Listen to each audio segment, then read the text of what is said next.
Very good evening and welcome to CBC News tonight. So glad you could join us. We get straight to business. And the United Party for National Development, UPND President Hakainde Hichilema, says that Zambians are being killed just during the district by-elections. The UPND leader was speaking during the funeral process of the late Lawrence Banda, who was killed by a Patriotic Front suspect in Kalama district during campaign trail on Sunday. We have more in this report. Losing one member after another, Mapenzi Mabulo was shot dead near downtime on Kafia Road. Grazia Mutapa of Mtendere and now Lawrence Banda, all of United Party for National Development, UPND. The latter was shot dead whilst carrying out party duties during campaign trails in Kaoma district. The campaign was particularly of Kaoma District Council Chairperson, which fell vacant after the resignation of the former council chairperson. Likando Mufalali from UPND explained how Lawrence Banda was gunned down by a Patriotic Front member during the campaign in Kaoma district and how the pathologist, Dr. Mubanga Luchele Nganga, carried out the post-mortem. He says the well-known PF member shot Banda dead and the police command in Kaoma district has concealed the assailant. Meanwhile, the UPND President Hakainde Hichilema has urged Zambians to reverse the hands of the clock and reflect on the deaths caused by the PF government. The UPND leader Hichilema says Zambians should judge if the current PF government is credible. Chola was trying to protect Lawrence. He's no killer of Lawrence. The killer of Lawrence is a different but known person. And why is he being concealed, as the youth have said here?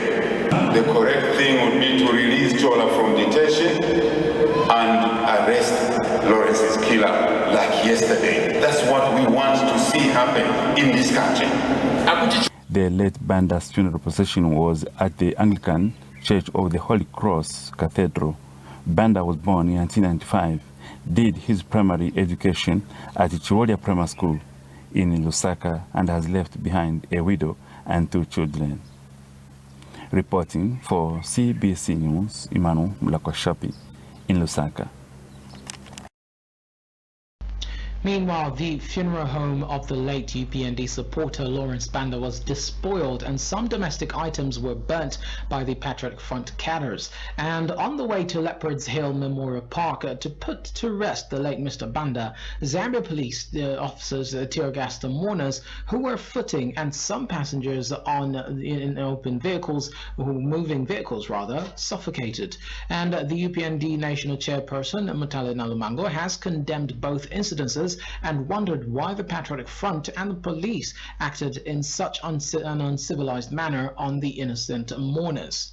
And also, most businesses were closed within the Central Business District as well as the Kamala shopping area, and in fear of any escalation of violence and any wrongdoing that would have happened. But we continue our stories in other news, as the United Party for National Development has retained the Kalama Council chairmanship seat against its closest rival, the Patriotic Front. The UPND candidate, now elected Kalama District Chairperson, got 7,801 votes, and the PF candidate got 7,649. Annie Ngombo and UPPZ Maseka Chulu only managed to get 431. And meanwhile, the UPND's Henry Kasangula was in the early hours of Friday declared winner of the vacant Samuteba Ward seat after he beat his rival from the Patriotic Front by more than 300 votes. Now, the Minilunga District Elections returning officer Ponga Bwalia declared Mr. Kasungula winner after garnering 1,140 votes against 827 for the Patriotic Front candidate Mutende Kanyimbo. Act number 35 of 2016, the Electoral Process General Regulations 2016, Regulation 50. Declaration of the result of the poll councillor. I, Bwalia Ponga, being the returning officer for Samuteba Ward, Minilunga District, do hereby declare that I have, in accordance with the law ascertain the results of the poll in the said ward, and that they have been given to Kanyimbo Mutende, PF 827, Kasungulu Henry, UPND 1000.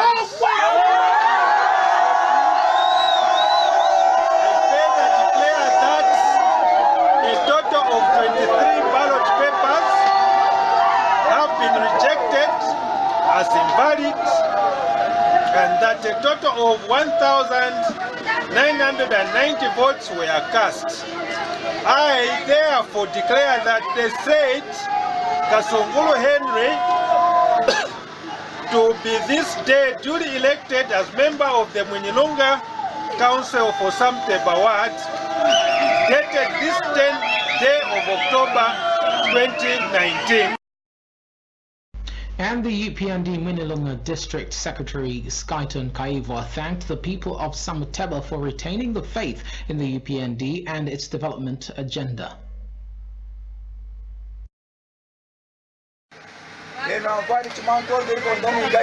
Campaign manager wa Samuteba by election aminawa mwanenu Kaiva Skyton naiti kuwa hakuzatana neva amvani bulonga chineruki netu kunu kumwinilunga munu musamuteba kutona kosi development ila kumweka na wani mukwaka watamiu tama road adi nguku ya shirika wunda yezima ya manade anukimona na mesu ilangana kuzila kuchudimba na uunga ana kuchudimba na ambiji kukwasha human inchi china itumuna winde na UPND na kwere nami nina wa ezima enza nutemukana te Chichina kwele netu etwaka Munyilunga etwaka Samuteba yatera kuchudimbanga hoho na yakudako yatera kuchudimbanga na 12.5. This is CBC News Tonight. We take our first set of This is CBC News Tonight. We continue with our stories.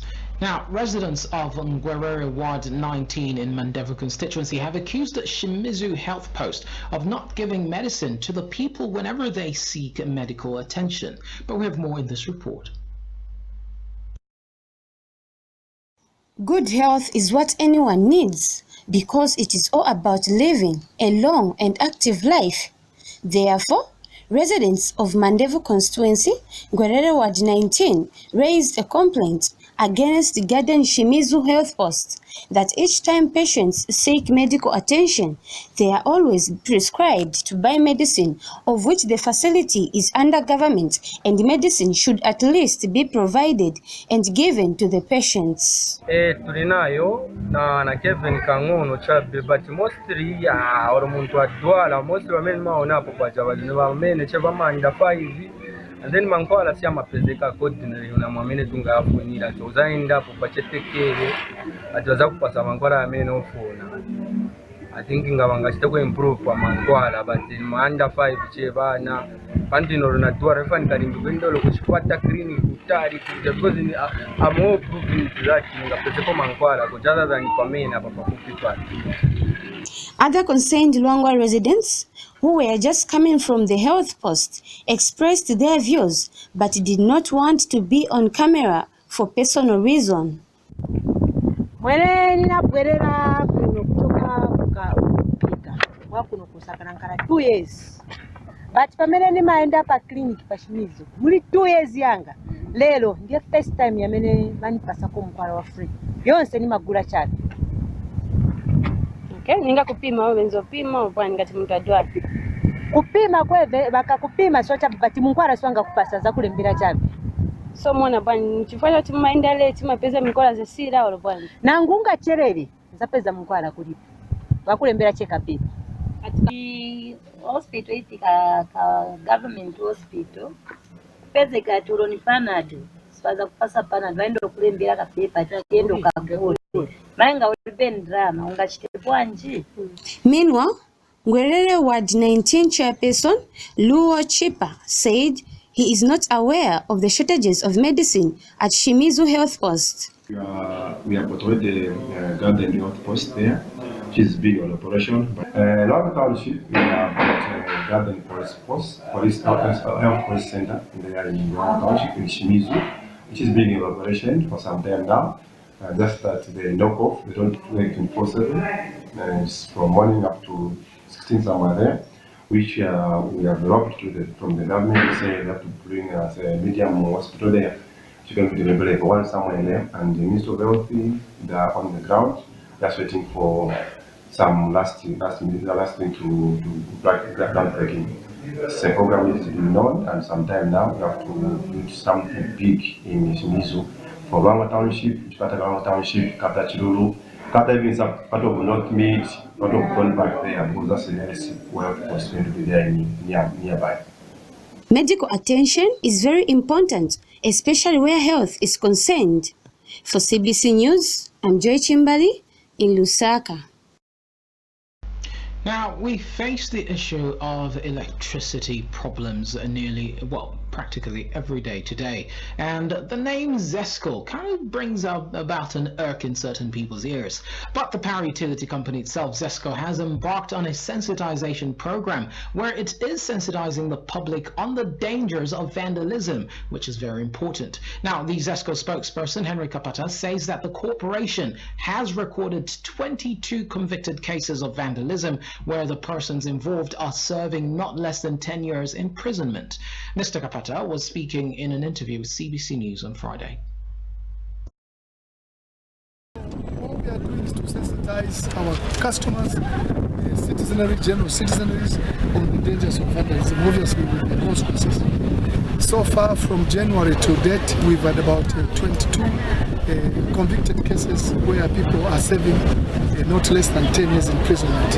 And we've had about 14 electrocutions as a result of attempted vandalism. So you can see that we have continued to engage certain structures in society to help us to fight vandalism, such as the councils. The councils, we know councillors are much more closer to the people than we are as a community. They have structures in place, what the communities, all those things. But for us as this community, we may be closer to the people, but just gadgets such as people. So we are using all these councillors, ward committees, and the structures of those communities to make sure that we fight vandalism together. Now, the issue of load shedding still has not spared anyone. That includes the education sector. And certain students and young children have actually been affected, for those who love to study at night. But in a bid to improve education in the country, the Ministry of General Education has entered into a public-private partnership with the World Panel Zambia, who have donated 22,324 pieces of solar panels worth $416,000, $540 rather. And Mishak Nirongo was there and brought in this report. We seem to have that clip not ready yet, but we continue with another story as the former Government Employees Association President Elijah Simon Sakala says that members to the association have been turned into beggars following the non-payment of their terminal benefits. We have more in this report. They have grown weary after waiting for 22 years for their terminal benefits. These are members of the former Government Employees Association of Zambia, under Elijah Simon Sakala as president and Njekwa as the legal counsel. The association members have now entered in serious prayer moment to ensure that the Lord hears their prayers.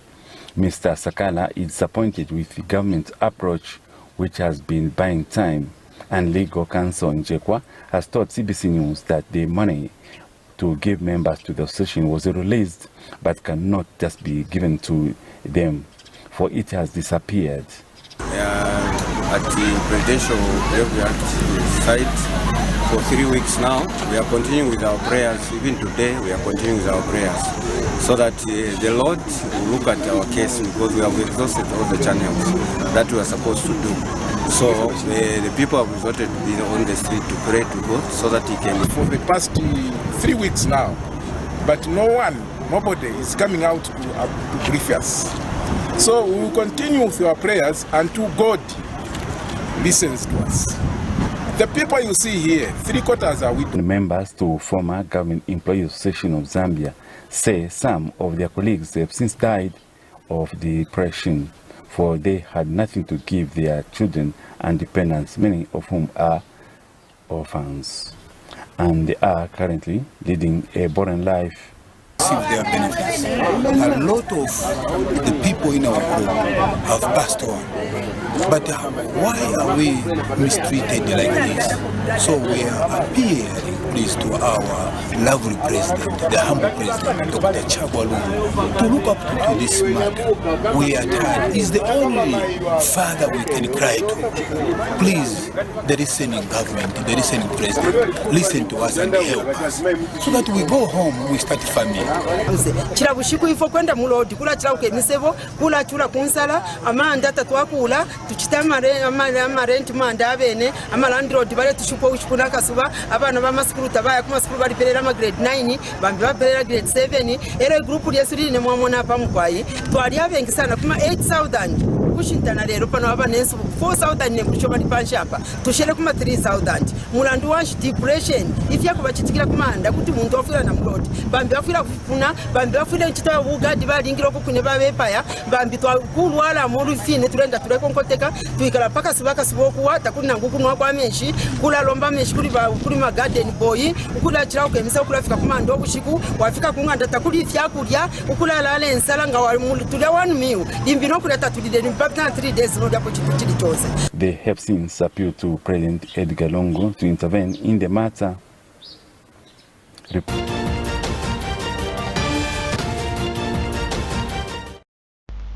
This is CBC News Tonight. We return to a story concerning education. Now, in a bid to improve education in the country, the Ministry of General Education has entered into a public-private partnership with the World Panel Zambia, who have donated 22,324 pieces of solar panels worth $416,540.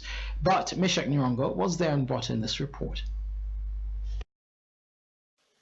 The Ministry of General Education is committed to providing quality education service to all learners without leaving anyone behind. The ministry is implementing education reforms in different areas such as infrastructure development, provision of teaching and learning materials and examinations. The reforms are aimed at enhancing quality, access, equity and efficiency as they provide the education service. Power connectivity is a challenge to some schools, especially in rural and remote areas. These challenges can be categorized as economic, technical, and social. To be specific, there are schools which do not have power at all as they are not connected to the national grid. Some schools do not have adequate financial resources to procure equipment such as generators to enable them have power at the schools. Schools without generators are being affected negatively by low power supply and load shedding exercise. The Ministry of General Education is tapping into financial streams through the public-private partnership with World Panel Zambia.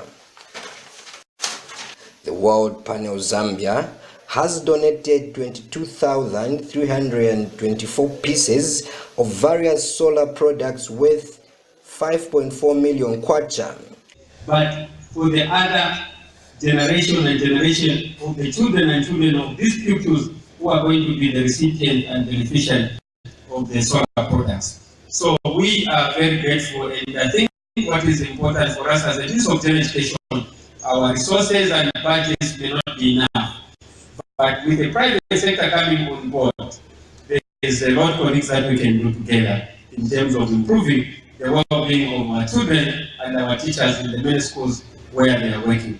So in short, I just want to thank you and wish you God's abundant blessing, and that Mr. Skazo and Dr. Smara, thank you for partnering. For Dr. Smara, it is part of investing some of your revenues that you get from the community back in.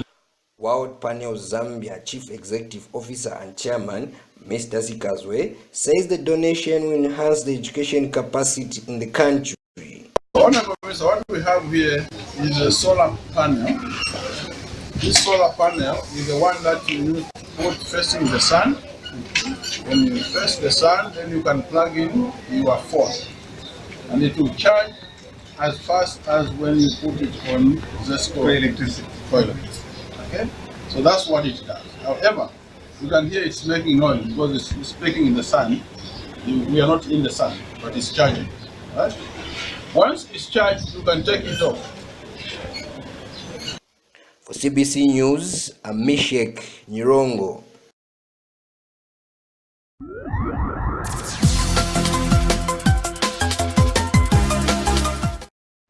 This is CBC News Tonight.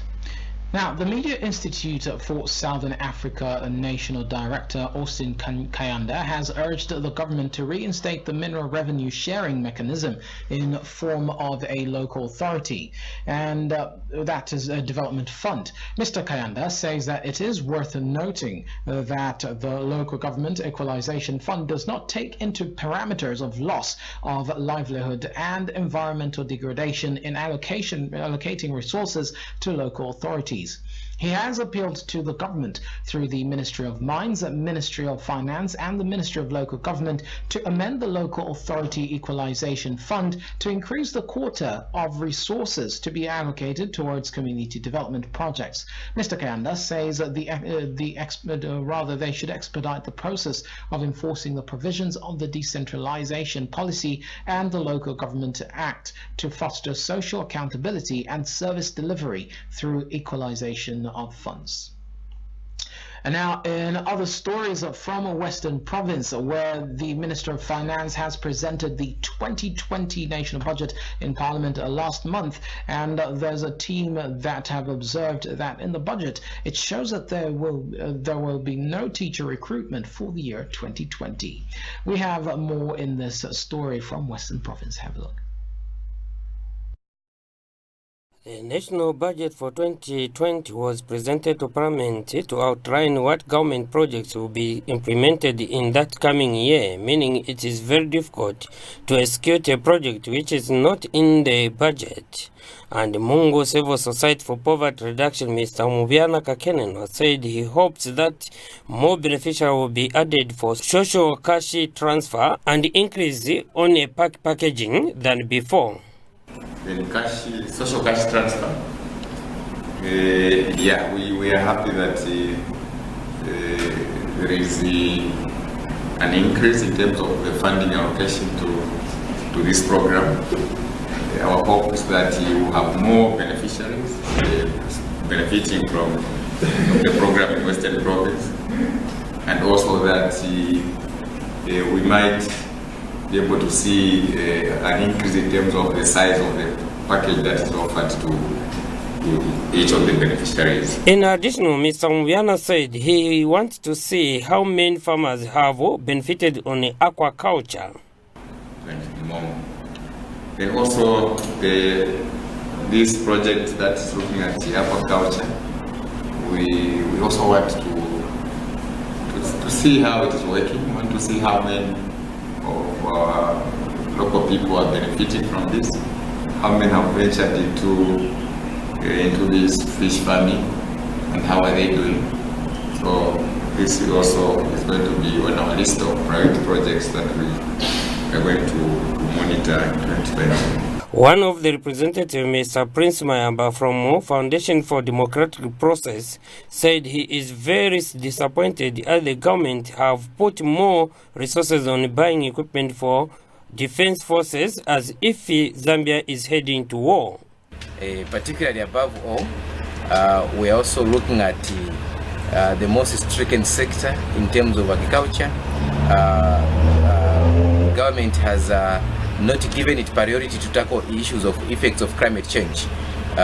What the government has done is to allocate more money and the resources to the defense forces as if we are at a war. Yet Zambia is not at a war with any country or within itself. So we are wondering, instead of government to look at allocating more resources to tackle the effect and mitigate the impact of climate change, it has taken more resources to Zambia police to buy more canisters, to buy more shot patterns, and that worries us a lot as a country. Are we preparing for war? Has anyone said that we are going for a war? For government to allocate more resources towards the defense forces as compared to people's basic need, which is food, issues to do with the climate change, its effect, construction of dams, construction of more water points, provision of clean and safe drinking water to the population. That leaves us much to be desired, and in summary, the government's 2020 budget is not appealing. It's a disaster to the development of this country. It's a very, very, very big disaster. Thank you. And Mr. Mayamba, he further said, according to 2020 national budget, it shows that there will be no teacher recruitment. And during our meeting, we observed the following. We would want to recommend the government for the increment of the budgetary allocation to the social cash transfer from 700 million to 1 billion, and that is a plus on the government side. We also took note of the following under education, that there will be no teacher recruitment for 2020. That worries us because most of the schools, they are understaffed. So if the government decides not to do the teacher recruitment for 2020, that worries us. We were wondering how our children and how the learners are going to enjoy their right to education. Sewo Kabira reporting for CBC News in Mongu, Western Province. And now in sports news, the Zambia under-17 men's soccer team held their last trainings in Malawi ahead of the first group match against Eswatini on Saturday, October 12th, 2019 at Imperial Stadium. And speaking in the afternoon after the morning training on Friday in Malawi, the Football Association of Zambia Technical Director Lyson Zulu encouraged the team to remain focused and bring victory to the country. Malangi Zombola now reports. These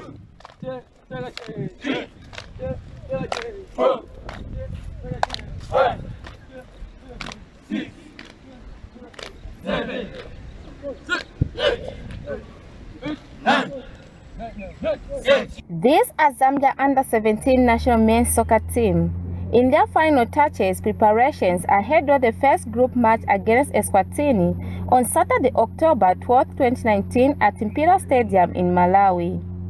Speaking after the morning training session on Friday in Malawi, the Football Association of Zambia First Technical Director, Lyson Zulu, has encouraged the team to remain focused and bring victory to the country. We landed 2 days ago. I've seen the boys' teamwork improving day by day. From yesterday's session we had in the morning, to the session that we had in the afternoon as well. But at this point, I want to encourage the boys to remain focused and remember why we are here. They are the best from the trialists that we had from the different provinces and also at national level. So I just want to encourage them to remain focused and remember why we are here is to bring glory to our motherland, Zambia. We play our first game against Eswatini tomorrow at 11 hours. And my encouragement is to take this game very serious. We take each game as it comes. And the result of this game might determine how far the team will go in this tournament. So it would be nice to start with a win. And I know these boys have what it takes. And the Zambia under-17 national men's soccer team coach, Oswald Mutapa, disclosed that the team is ready to face Eswatini. The team will face Eswatini on Saturday, October 12, 2019 at Imperial Stadium in Blantyre, Malawi at 11 hours Zambian time. Malangi Zombola, CBC Sport News. That's what we had for you on CBC News tonight. Be sure to join us tomorrow, same time, same place. Coming up next is Africa Review. Stay tuned.